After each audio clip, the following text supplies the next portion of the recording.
Hello everyone, আমি ভাস্কর। আজকে কথা বলবো, আপনারা সবাই জানেন যে আমাদের বাংলায় পরিবর্তন হয়ে গেছে। আগে ছিল তৃণমূল সরকার, এখন হচ্ছে বিজেপি সরকার।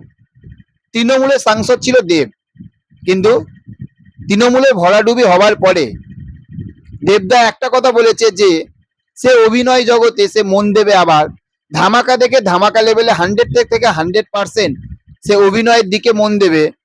এবং সেখান থাকতে এমন একটি কথা আপনাদের সঙ্গে শেয়ার করব, সেইটা হচ্ছে এই যে পরিবর্তন যেটা হয়েছে, জানি না যে কতটা প্রয়াস, সত্যি অনেক কিছু পরিবর্তন হয়েছে, প্রচুর পরিবর্তন হয়েছে, আরো প্রচুর পরিবর্তন হবে, সেটা নিয়ে টেনশন নেই। আমরা প্রচুর পরিবর্তন দেখতে পাবো, কিন্তু একটা পরিবর্তন হয়নি। কি পরিবর্তন হয়নি জানেন? সেটা হচ্ছে দেবের প্রতি, আমাদের দেবদার প্রতি কি কোনো মানুষের ঘৃণা, চোখ রাঙানি, আলতু ফালতু কথা কিচ্ছু কারো সাহস হয়নি দেবদাকে বলা। তার কারণ কেন বলুন তো? তার কারণ কেন? তার কারণ দেবদা এমন একজন মানুষ। তার সঙ্গে আর একটা কথা শেয়ার করব, যেটাকে নিয়ে আজ ভিডিও করা, সেটা হচ্ছে বিজেপির একজন নেত্রী, যিনি রূপা গাঙ্গুলি, যাকে আমরা রঘু ডাকাতে ডাকাত মা হিসেবে দেখেছিলাম।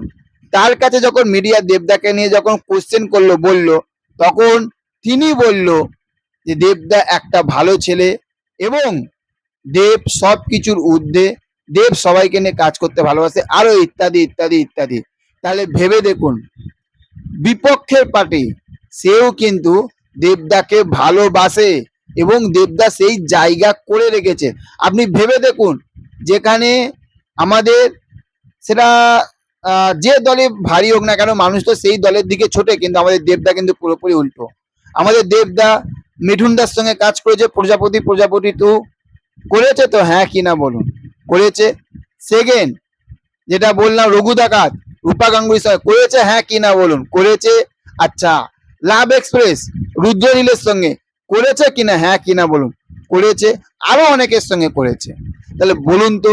এবং আমাদের এই দেবদা সে কোনোদিনও রাজনীতির মঞ্চে উঠে কোনোদিনও কেউ বলতে পারবে না যে হ্যাঁ এই ছেলেটা সে অন্য কোনো দলকে, অন্য কোনো মানুষকে সে কোনো বাজে কথা বলেছে, সে কোনো নোংরা কথা বলেছে, সে কোনো আক্রমণ করেছে, সে করেনি। এটাই হচ্ছে দেব, এটাই হচ্ছে সুপারস্টার দেব, এটাই হচ্ছে মেগাস্টার দেব। ওই জন্য এ দল হোক, ও দল হোক, আর সে দল হোক না কেন, দেবদার কাছে আমরা সবাই আছি এবং দেবদাকে সবাই আমরা ভালোবাসি এবং সারা দুনিয়া দেবদাকে ভালোবাসে। ওই জন্য অনেক কিছু দেবদাকে নিয়ে একজন বলছিল, শুনছিলাম, ওরে দাদা ভাই শোনো, ওর নাম দেব, ওর নাম দেব, বুঝতে পেরেছো? ওকে মানুষ ভালোবাসে, ওকে হারানো অত সোজা নয়। সে রাজনীতির মঞ্চে হারুক না হারুক, সেটা দেবদার একারে না।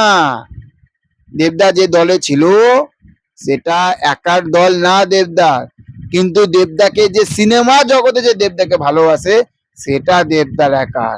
সেটা দেবদা নিজের লড়াই করে সেটা অর্জন করেছে। ওই জন্য দেবদাকে কেউ হারাতে পারবে না। সেটা কোথা থাকতে? সেটা আমাদের সিনেমা জগৎ থেকে। আমি রাজনীতির কথা বলতে পারবো না, আমি সিনেমার কথা বলতে পারি যে দেবদাকে কেউ হারাতে পারবে না। বোঝা গেল? তো চলুন, দেখা হচ্ছে পরবর্তী ভিডিওতে। চ্যানেলে যারা যারা নতুন রয়েছেন, এইরকম ধামাকা থেকে ধামাকা, বাম্পার থেকে বাম্পার, দুর্ধর্ষ থেকে দুর্ধর্ষ আপডেট পাওয়ার জন্য আমাদের চ্যানেলটাকে সাবস্ক্রাইব করতে ভুলবেন না। ভালো থাকবেন, পাশে থাকবেন। Okay, thank you, have a nice day, ta ta, bye by.